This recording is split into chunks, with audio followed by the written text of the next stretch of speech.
How'd that get in there? Yo, what's going on, J Squad? I hope y'all having a great day today. This is going to be another Knockout City tips video. I have not made one since about season 1, bro, and it is now season 6. My bad. I know some of you have been waiting for another tips video, and here it is. Now, I'm just letting y'all know that these tips aren't just random tips, okay? I have hit diamond every single season that I played. The only season I did not play this game was season 4, and when I came back, I still hit diamond in season 5, and I've also hit it in season 6. With the majority of these seasons, I played in solo queue. And don't hesitate, if you do want to add me on this game, here's my Knockout City ID, Jalen-YT, and my display name is Lane. It's just my name, but rearranged letters. I will accept a friend request from anyone who adds me, and if y'all would like to play sometime, if y'all want me to do a YouTube stream, I do mainly stream on Twitch, so y'all go check that out to catch when I am playing live. Of course, I'll be down to play with y'all. I don't have a Smurf account to help people in lower ranks on League Play. If y'all want me to make one to help y'all on League Play, then let me know also in the comments, and I got y'all. And now that we got that out of the way, these tips are going to be for beginners and people that already know how to play this game. There should be timestamps on this video for those that want to skip through if you have a specific issue.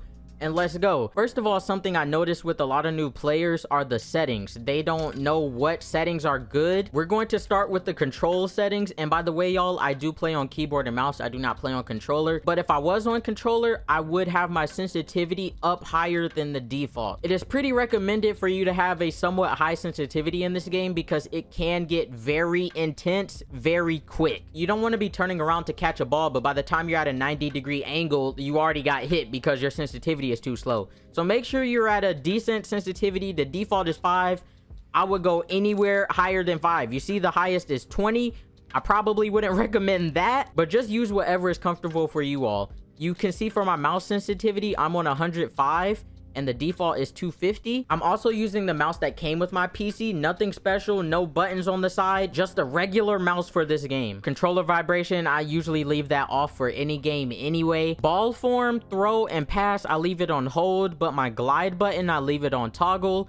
My sprint button, I also have it on toggle. Maybe you want to change it to auto run. I notice a lot of newer players, they don't run like a majority of the match. So just make sure y'all are running, bro. It's going to save you a lot. Curve throw direction. I just changed this to manual before I started recording. The default is hybrid, and I feel like sometimes I'll spin to the left and it'll still throw the ball to the right. So that's why I changed it to manual. Hopefully that does work. Y'all let me know in the comments which one y'all use and which works better for you. Sprint cancel delay, I haven't changed that at all. It's on default for 2. Maybe it'll work for y'all if you change it. Who knows? Now, if we go to the graphic settings, I don't usually play on everything high just so I can keep the frame rate pretty smooth. And if you have VSync on, turn that off. FPS cap, always keep that on unlimited. Anti-aliasing off, shadow quality low, lighting quality basic. Like some of these you don't really need unless you just visually want to see the graphics look better. For the audio settings, it is preference for most of these, but I'm gonna let you all know why you want certain things off. The master music, you don't really want the music on while you're playing the game because this is a sound-based game. You could play this with your eyes closed and catch any ball flying at you because you can hear the sound right as it's about to hit you. So that's why I have my music volume off. I also turned the announcer volume all the way off. Just preference, bro. Y'all can keep them on if you want. Sound effects volume all the way up because you want to hear the sound of the ball flying at you. Character voice volume, I just put it on 50. And crowd volume, I also put that off so you can, you know, pay attention to the game sounds. You don't really need any other sounds distracting you. Now for the gameplay settings, the subtitles, turn those off. Y'all do not need the subtitles on. The border warning thickness, turn that to the thickest setting. So if a ball is flying at you, you will be alerted a lot easier than if the border warning was on the thinnest setting. Sprint blur, I keep that off. Respawn tips, I keep that off because I don't need those anymore. If you need them on, go for it. Net performance summary, I keep this on for the sheer fact that the matchmaking is pretty bad. Sometimes it'll throw you in a match all the way in the EU servers or the Oceanic servers, and all of a sudden you'll be on 100+ ping when you know your internet is not that bad. That's why you always have your net performance summary on. That's what this is in the top left. It'll show your ping. It'll also let you know if you can play normally, like at your most aggressive, or if you need to lay off a bit and play more safe if you're in a higher ping lobby. And that's pretty much it for the settings. Now let's move on to street play. This is going to be for people who aren't quite ready for league play. but they just want to get better at the casual game modes. I would say the first and one of the most important tips I can give for this is passing. I did talk about this in my very first tips video, but I'm going to go more in depth with this. There are many ways passing can save you and help your team gain a victory in Knockout City. Of course, there's just the simple passing the ball to your teammates so that they can get an extra charge, or if they already have the ball, you can bounce pass off of them so you can gain an extra charge on your ball. Then there's situations where you may have a ball and your teammate doesn't, but they're further in front of you standing next to an opponent. What you should do is pass your teammate that ball so your teammate can throw it at that opponent. Most of the time, you will get the hit off. If you don't pass the ball to your teammate, there's a higher chance of you not getting a hit or a KO in that situation. Just mainly be aware of your surroundings and your teammates. It is important to stay near them the whole game, have call outs if y'all are in the same call. Great communication can go a long way while you're playing this game with teammates. Let's also talk about faking. A lot of new players do not use this feature at all. From the games that I've seen, you'll have people that are called instant throwers, and as soon as they have the ball, they may not even charge the ball up. They'll just throw it from any distance, hoping to hit the opponent. I guarantee you 90% of the time that's not going to work. If this was early on Knockout City, like season 1 and 2, maybe it would have worked, but not anymore. We are all the way in season 6. This game has been out for over a year now, so make sure you actually fake. And I'll let you all know right now, it is better to fake the closer you are to your opponent rather than being far away from the opponent. And from my experiences, players have gotten used to seeing one fake or two fakes right after somebody grabs a ball. So maybe switch it up a bit. Be unpredictable. That will take you far in this game, I promise. You know, you have an extra charge on the ball, you're relatively close to the opponent. Instead of faking it, just throw it. Don't try to fake it. And if you are close to your opponent, 9 times out of 10, they're most likely going to flap unless they're one of the top players in the community. Some of you may not know what flapping is. Flapping is literally this movement right here, falling for a fake. That is the term flapping in Knockout City. And while you're trying to be unpredictable to opponents, also anticipate their movements. As long as you get some practice in, you will start to learn the general play style of most players in this game. You'll be able to tell when they're going to throw the ball. You'll be able to tell when they're going to jump to try to dodge your tackle. Just try to anticipate your opponent's moves. And a lot of times, if you see in my gameplay and probably others, you will notice that I start to back away when someone has a ball and they're starting to get closer to me. The further I am from an opponent before they throw a ball, the easier it is for me to catch it. That even goes for the sniper ball, y'all. That's why a lot of people, if you are far away from the sniper ball, it is easier to catch it than if you were closer. And that's vice versa if you're throwing the ball. If your opponent is farther away, it's going to be more difficult for you to hit them because they will have more time to catch the ball. And one of the last tips I can give for normal street play or the game in general is to not show that you are afraid of your opponents.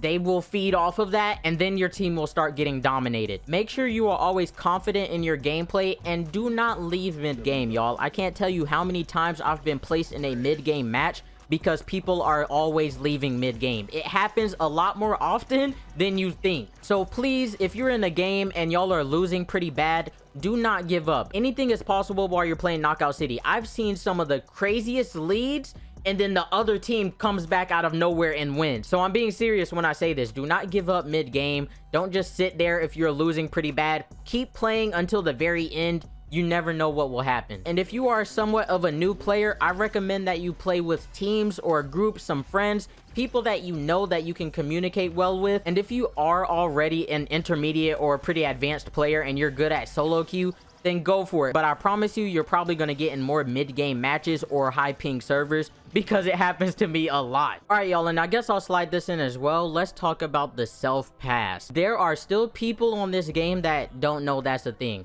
So here's the self-pass, and you can do it 2 ways. You can do it with the normal curve, and you can do it with the lob.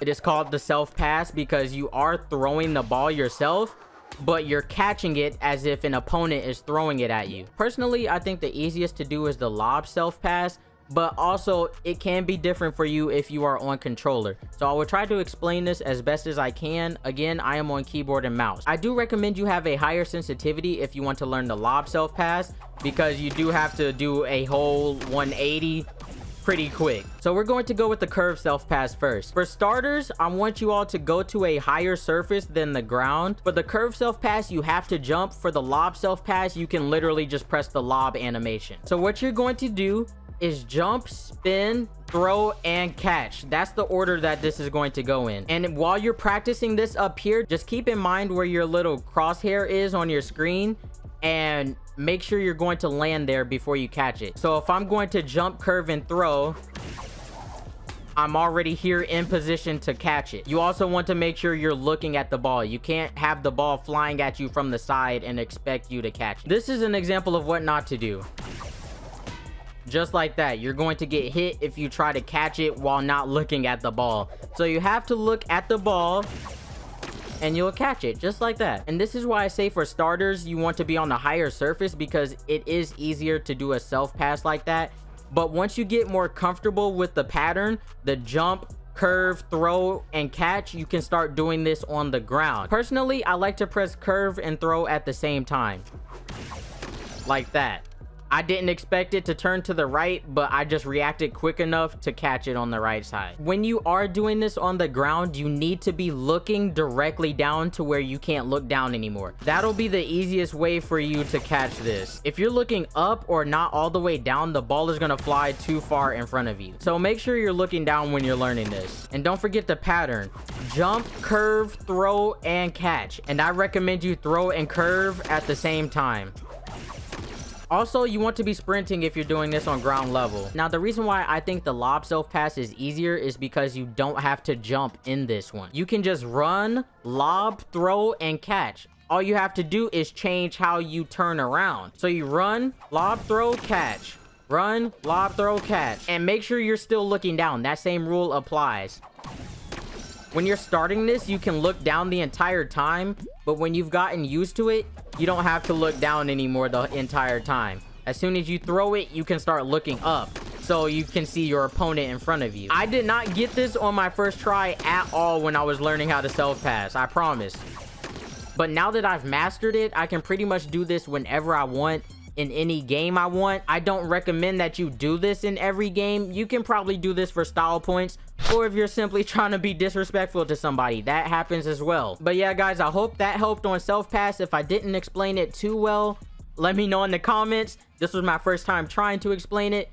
But let's move on to the next tip. Now let's move on to league play. If y'all watch my first league play video versus my most recent one, you will see a very big difference on how I play, how I felt while playing, and my confidence level while playing. I suggest if you're just starting out or if you're stuck in a certain rank, please play with friends or just with the group that you're comfortable with playing with. There are some people in the community who would prefer to do solo queue. I am one of those people who can breeze through league play solo queue. This season, I did not play solo queue the entire time. As y'all saw in my diamond rank up match, I was playing with the squad for like the past 7 matches before I got diamond. People are going to be more aggressive. People will take it more serious because you do gain points and you lose points. You also get rewards at the end of the season for reaching each rank playing league play. Basically, just apply everything I said about street play in casual games, but amp it up like times 10. Okay, that's really what league play is, especially when you start getting to the Sapphire, Emerald, and Ruby lobbies.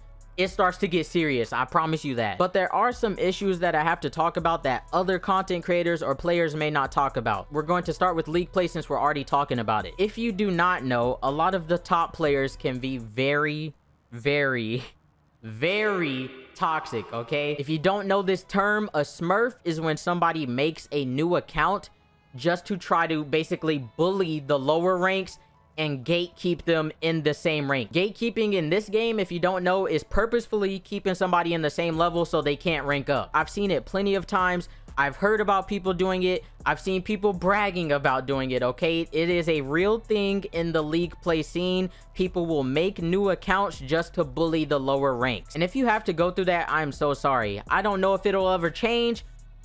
People are weird, I'll tell you that right now. A lot of the top players are weird. So be careful if you are starting league play. If you see somebody that's unusually good for their rank, and say they're in bronze, silver, or gold, and they're just super good, they are most likely a smurf account trying to gatekeep people. And as I've already stated, there are a lot of server issues. Sometimes the games are very laggy. the high ping servers out of nowhere, regardless of what you set your server to, being put in mid-game matches, people leaving your mid-game match. It can be a little annoying at times and stressful.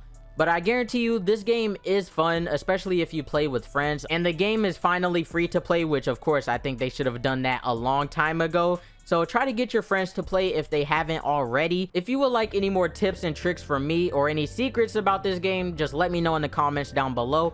I hope you all enjoyed, and if you did, please be sure to leave a like, comment, and subscribe for more. I hope you all have a great rest of your day or night. Don't forget you are beautiful and amazing people, and don't let anyone else tell you differently. I will see you all for the next video, and peace.